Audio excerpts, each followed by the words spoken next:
हमारी बॉडी में जितने भी फ्यूल जो हैं, हमारी बॉडी में जितने भी एनर्जी जो है वो स्टोर होती है, वो in the form of glycogen और फैट की शक्ल में होती है। तो इसके लिए 4 टिश्यूज यूज होते हैं, जिसमें फर्स्ट है लीवर, मसल्स और ब्रेन ये तीनों जो है 10% एनर्जी को स्टोर करते हैं, जबकि एडिपोस टिश्यू जो है वो 90% एनर्जी को स्टोर करता है। अगर 1 पाउंड एडिपोस टिश्यूज में मौजूद फैट जो है वो क्लोज टू 4100 कैलोरीज रखती है, जबकि ग्लाइकोजन जो है वो क्लोज टू 680 कैलोरीज अपने अंदर रखती है। ये सारे जितने भी बॉडी में ये स्टोरेज टिश्यूज हैं, ये एक दूसरे से कनेक्टेड होते हैं एंजाइम्स और हार्मोन के थ्रू। यानी कि जब ज़रूरत से ज़्यादा ये न्यूट्रिएंट्स हो जाएं तो स्टोर हो जाएं, जब ज़रूरत से कम हो तो ये इंटीग्रेट होके उस स्पेसिफिक टिश्यूज़ को आ जाएं। सारे टिश्यूज़ की कम्युनिकेशन जो है वो नर्वस सिस्टम के थ्रू ही होती है। तो जितनी जो इंटीग्रेशन होती है एनर्जी की, वो 2 पेप्टाइड हार्मोन के थ्रू होती है। पेप्टाइड हार्मोन बेसिकली वो हार्मोन होते हैं जिनकी अमीनो एसिड की लेंथ प्रोटीन की लेंथ से कम होती है। पेप्टाइड हार्मोन 2 ये होते हैं, जिसमें इंसुलिन है और ग्लूकागॉन है, और इसके लिए 2 एंजाइम यूज होते हैं, जिसमें कैचलकोलामाइन एफेनराइन है और दूसरा न्यूरोफिराइन। और ये मीन जब फॉर एग्जांपल जिस तरह मैंने पहले कहा कि अगर अबंडेंस ऑफ न्यूट्रिएंट्स होते आ जाते हैं बॉडी में, तो ये नर्वस सिस्टम्स हार्मोन्स और एंजाइम्स को रिलीज करता है कि इन न्यूट्रिएंट्स को सेव कर लो। लेकिन यही जब बॉडी स्टार्वेशन कंडीशन में होती है, फेमाइन में होती है, इंजरी में होती है, तो यही ये जो हार्मोन है और एंजाइम्स हैं, उन स्टोरेज फॉर्म में जो न्यूट्रिएंट्स होते हैं उनको इन टिश्यूज तक पहुंचाते हैं। हमारी बॉडी में जितना भी ब्लड है, वेन्स, आर्टरीज, कैपिलरीज में, वो रेड ब्लड सेल्स होता है, जो कि 45% टोटल ब्लड वॉल्यूम की राउंड अबाउट होता है।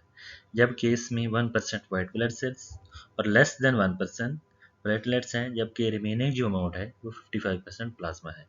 प्लाज्मा बहुत अहम है इस सेंस में कि ये पूरी बॉडी को न्यूट्रिएंट्स वेस्ट रिमूव करता है, इन्फेक्शन से बचाता है और सारे सर्कुलेटिंग सिस्टम में मूव करता है। नेक्स्ट है इंसुलिन।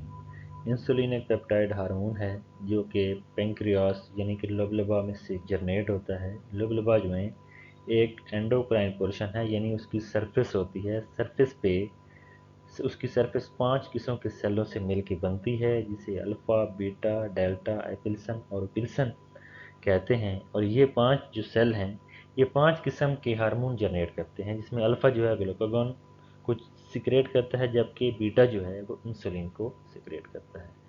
और बीटा सेल जो है पूरी एंडोक्राइन पोर्शन यानी कि पूरे लबलबा का क्लोज टू 1 to 2% होता है, बाकी जो है उसके दूसरे सेल्स पे मुश्तमिल है। नेक्स्ट बात करते हैं कि ये पूरी बॉडी के लिए, टिश्यूज़ के लिए फ्यूल का काम करता है। इंसुलिन जो है, जो भी चीज़ हम खाते हैं वो ग्लूकोज में कन्वर्ट हो जाती है। ग्लूकोज फिर डायरेक्टली सेलों में नहीं जा सकती, क्योंकि इंसुलिन जो है लबलबा से इंसुलिन जनरेट होती है, जो कि सारे सेलों को कंट्रोल करके शुगर देती है। यानी सारे सेल्स के लिए, टिश्यूज़ के लिए एज ए फ्यूल के तौर पे काम करती है, कंट्रोल करके देती है शुगर। अगर अनकंट्रोल हो जाए तो फिर डायबिटीज़ हो जाती है। डायबिटीज़ की 2 इकसाम है, जैसा कि टाइप 1 डायबिटीज़ है, जिसमें इंसुलिन जनरेट बीटा सेल ही खराब हो जाते हैं। दूसरा जो है उसमें ये होता है कि सेलों जिन्होंने इंसुलिन शुगर लेनी होती है, वो सेल अपने आप को लॉक कर लेते हैं, उसमें से वो शुगर को कंज्यूम ही नहीं कर पाते। वो इंसुलिन फिर ब्लड में ही रह जाती है, शुगर सारी ब्लड में रह जाती है, जिसकी वजह से शुगर के लेवल हाई हो जाती है, जिसे हाइपरग्लाइसेमिया कहते हैं। तो शुगर बेसिकली इंसुलिन जो है ये एनाबोलिक, जिस तरह 2 रिएक्शन होते हैं, एनाबोलिक और कैटाबोलिक। एनाबोलिक मीन सिंथेसिस का काम करती है, ग्लूकोज ग्लाइकोजन की फॉर्म में, प्रोटीन की फॉर्म में, ट्राइग्लिसराइड की फॉर्म में, यानी कि ये सिंथेसिस एनाबोलिक का फंक्शन परफॉर्म करती है। नेक्स्ट है पेंक्रियास। पेंक्रियास जो है इसके 3 पार्ट हैं, हेड है, बॉडी है और टेल है, और इसकी जो लेंथ है वो क्लोज टू 15 सेंटीमीटर है। और ये बिल्कुल स्टोमिक, इंटेस्टाइन, दूसरे ऑर्गन के दरमियान है, और इसके 2 फंक्शन परफॉर्म करता है। एक तो जूस जनरेट करता है जो डाइट को डाइजेस्ट करता है, और दूसरा जो है इंसुलिन जनरेट करता है जो कि हमारी बॉडी में ग्लूकोज के लेवल को कंट्रोल करती है।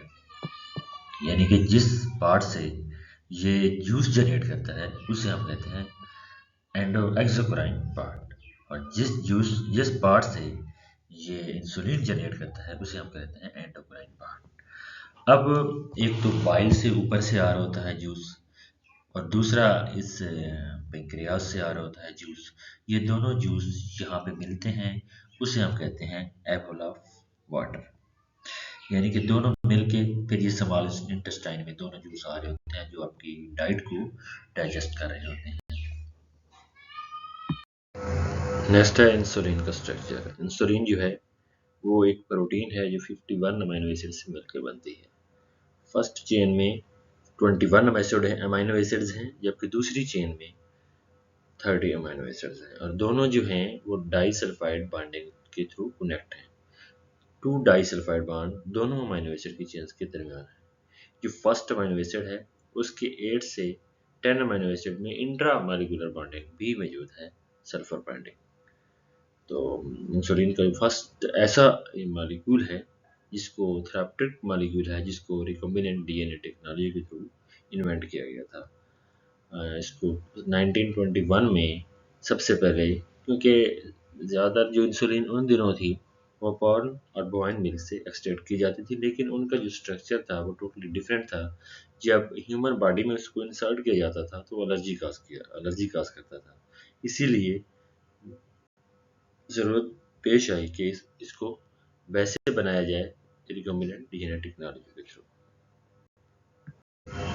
ये इंसुलिन का स्ट्रक्चर है जिसमें आप देख सकते हैं जो फर्स्ट चेन है उसका अमीनो एसिड 8 और 10 के दरमियान इंट्रा मॉलिक्यूलर बॉन्डिंग भी मौजूद है, सल्फर बॉन्डिंग।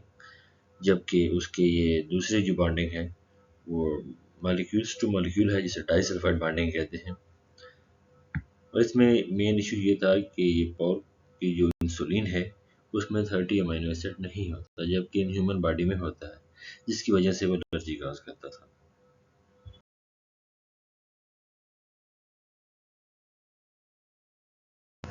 फर्स्ट वन है टाइप 1 डायबिटीज़।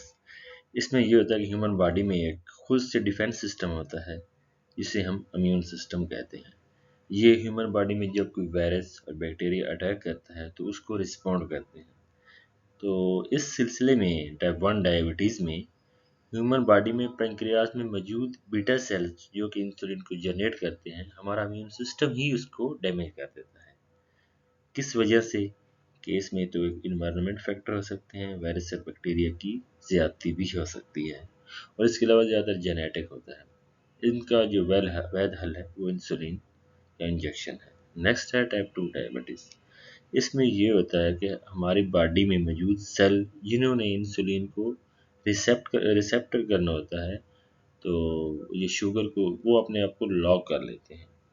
तो उससे ये होता है कि इंसुलिन जो है उनमें प्रॉपर उन सेलों में इंटर ही नहीं हो सकती, क्या, ताकि वो शुगर प्रोवाइड कर सके, जिसकी वजह से सारा जो इंसुलिन है और शुगर जो है वो सारी ही ब्लड में रहती है और ब्लड का लेवल जो है इंक्रीज हो जाता है।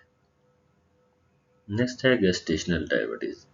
ये ऐसी डायबिटीज़ है जो प्रेग्नेंट वुमेन को होती है, क्योंकि उनका पेंक्रियाज इतनी एक इंसुलिन नहीं बना रहा होता कि वो बच्चे तक ही पहुंच सके और माँ तक पहुंच सके। उसमें ये होता है कि बच्चे को प्रेफर करती है human body as compare to mother, जिसकी वजह से ये डायबिटीज़ जो है जब बेबी की बर्थ हो जाती है तो ये ऑटोमेटिकली एंड हो जाती है। ये फर्स्ट केस है जिसमें आप देख सकते हैं कि ह्यूमन एक प्रॉपर नॉर्मल ह्यूमन बॉडी है जिसमें इंसुलिन जो है वो रिसेप्टर से बाइंड होती है और टारगेट सेल तक ग्लूकोज को पहुंचाती है। यानी कि ये जो उसके रिसेप्टर्स हैं बिल्कुल ओपन है और इंसुलिन को ले रहे हैं, और इंसुलिन जो है वो उनको प्रॉपर शुगर जो है प्रोवाइड कर रही है। नेक्स्ट है टाइप 2 डायबिटीज़। इसमें ये होता है कि जो क्रॉस के निशानात नज़र आ रहे हैं जिसमें सेल ने अपने आप को लॉक कर दिया है, जिसकी वजह से ना तो इंसुलिन उसके अंदर जा सकती है, जब तक इंसुलिन नहीं जाएगी तो वो टारगेट सेल तक ग्लूकोज नहीं पहुंचाएगी, जिसकी वजह से सेल डेड होना शुरू हो जाएंगे। उसकी कंसंट्रेशन जो है 80 से 90% जो है ये डायबिटीज़ जो है बहुत ज़्यादा कॉमन है। और ये होती किस वजह से? ओबेसिटी की वजह से। आपका लाइफस्टाइल अगर इनएक्टिव है और अनहेल्थी डाइट है तो उसकी वजह से इसके मोस्टली जो इसके होने की वजूहत हैं वो ये है।